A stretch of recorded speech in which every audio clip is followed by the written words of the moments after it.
सोलापूर भाजपचे हे आहेत संभाव्य स्वीकृत नगरसेवक.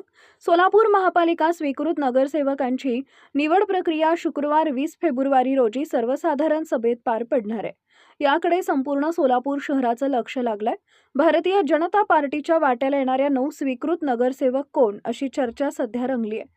परंतु सोशल मीडियावर भारतीय जनता पार्टीकडून संभाव्य नावं पुढे येत आहेत. ती म्हणजे शहर अध्यक्ष रोहिणी तडवळकर, सुधा अळीमोरे, कुमुद अंकाराम, चन्वीर चिट्टे, रोहन देशमुख, अविनाश महागावकर, अंबादास करगुळे, नाना काळे, दिलीप कोल्हे, अक्षय अंजिखाणे, ॲडव्होकेट संजय नहावकर, ॲडव्होकेट मल्लीनाथ राचेटी, केदार उंबरजे, गुरुशांत धुत्तरगावकर, जगदीश पाटील, इंदिरा कुडक्याल अशी नावं समोर आली आहेत.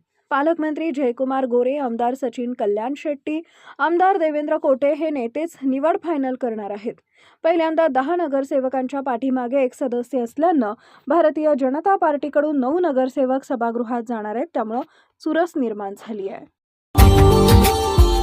Subscribe now and press the bell icon. Never miss an update.